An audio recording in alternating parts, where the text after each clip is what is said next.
Welcome back to another segment of Burnt Coverage. I'm your host, Curtis. And I'm Joel. And we're here to break down your wide receiver rankings in DraftKings, FanDuel, and other daily leagues for Week 3 of the NFL season. Joel, you want to lead this one off? Yeah, I'll start. So I'm going to go really high. I'm going to start off with the best wide receiver in the NFL. Playing for the Atlanta Falcons, going against the Dallas Cowboys. I'm speaking of none other than Julio Jones. What else can I say about Julio Jones? We all know Julio Jones. He leads the league with 22 receptions. He's averaging 11 catches on 13 targets for 138 yards. Those are averages. Yes, we're only going into week 3, but he is on a monstrous pace, and I want all shares of Julio Jones, even at the expensive price. He had his worst game of the season last week. And he set Atlanta's franchise record with 13 catches for only 135 yards. Only 135, what a scrub. He's expensive, but he's worth every penny. He's going against Dallas. This is going to be a shootout. Atlanta takes this game. Dallas has so many injuries that we all know about. They are going to crumble and crumble hard. Dallas comes back to earth this week. Man, Joel, really digging deep on that Julio Jones. Let me write that name down. Just the first time I've ever heard it. They're obvious for a reason. Don't overthink things sometimes. Sometimes you have to dig. Sometimes you have to take what's right in front of you. I'm teasing. Obviously awesome. And I think the best thing going for Julio Jones this week, he still has the hamstring issue, but he's been playing through it. I'm not completely concerned. He has a perpetual hamstring issue. That's true. But even 80% Julio is better than 100% of the league. Yeah. I do like that the fact of the matchup. Dallas is good against the run, and Atlanta has no real solid running back. They're running with Devontae Freeman this week. He is not a 20-touch guy. He might be, but I don't think he'll produce at that level. No, Devontae Freeman gets 20 catches, he has 30, or 20 carries, he gets 30 yards. Yeah, he's not good. He might get goal line work, but that's not really going to affect your Julio. No. Yeah, Julio, an easy, awesome, high-end pick. He's been a beast. Cash in. Well, I want to start with Brandon Marshall.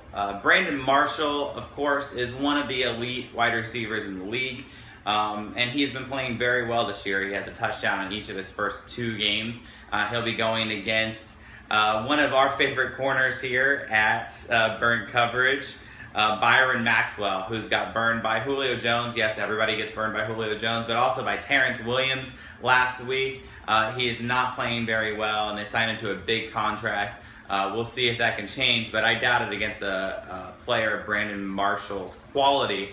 And this week, more than likely, no Decker. It looks like he's going to be out. That means a lot more targets going to go to Brandon Marshall's way. Osuu or Chris, or whatever his name is, Chris Osuu for the Jets, probably also out, leaving the receiving core very thin. Look for Brandon Marshall to get a ton of targets. And he's got a great price, only $6,200 in DraftKings. I don't know why, but it is. $7,400 in FanDuel. This is a really safe, high floor play, and could, and as he is their number 1 red zone threat in the passing game.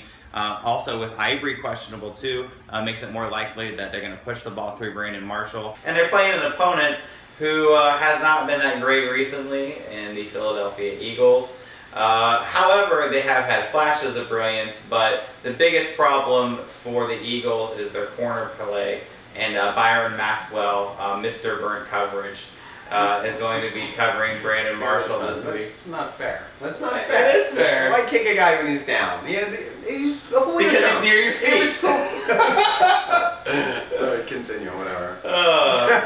Yes, he was. You're right. He was beaten by Julio Jones, and Patrick Peterson's been beat by Julio Jones. We get it, but he was also beat by Terrence Williams pretty badly too. They only scored 20 points. I haven't seen anything that makes me think that Byron Maxwell is the next coming Deion Sanders. He's got Super Bowl rings. Yeah, I guess like they paid everybody but him. They told him to get the hell out of town. I guess Cam Chancellor has an issue. If you're listening, Chip, double team Brandon Marshall, Chris Ivory. Let Chris Ivory try to beat you. It's not going to happen. And I think that, so I don't know. Brandon Marshall with double coverage. And like Brandon Marshall didn't do anything last week until Vontae Davis got hurt. Vontae Davis got left with the injury, and that's when Marshall exploded. So a little bit of physical play, I don't know. Yeah, even in a game where he doesn't have a lot of yardage, he's an excellent red zone receiver too. He's just a huge guy, so he can make up for it there, even if he doesn't have a 100-yard game. You done with him? Mm-hmm. All right, so I will move on to Jarvis Landry. I think this is 2 or 3 weeks in a row that I'm mentioning Jarvis, but I'm going to keep going back to this well because he keeps producing. Jarvis Landry, Miami Dolphins going up against the Buffalo Bills. So Landry has had 8 catches. He's averaging 8 catches. He's had 8 catches each game he's played. He's quickly becoming Ryan Tannehill's most reliable and favorite target.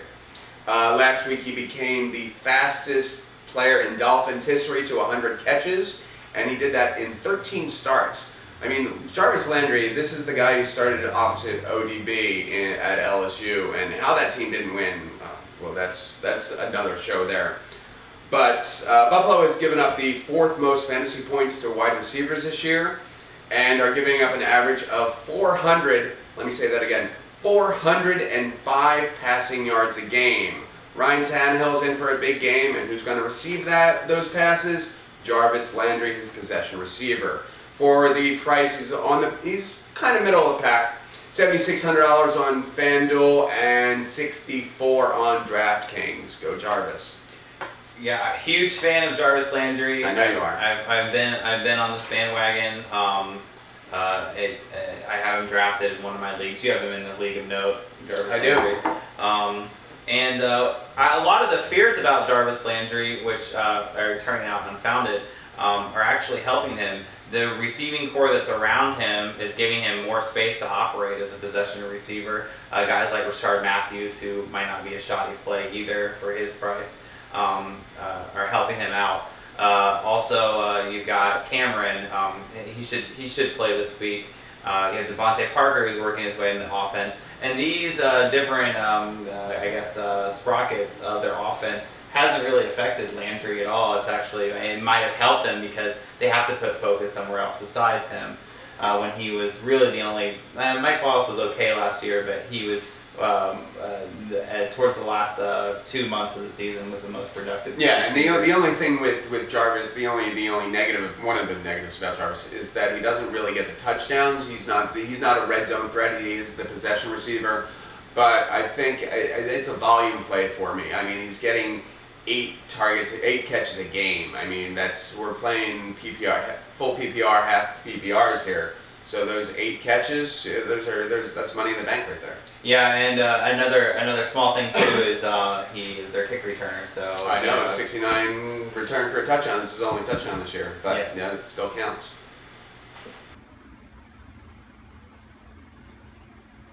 So I bought my ticket for the Jaguars bandwagon. I'm just gonna stay on it.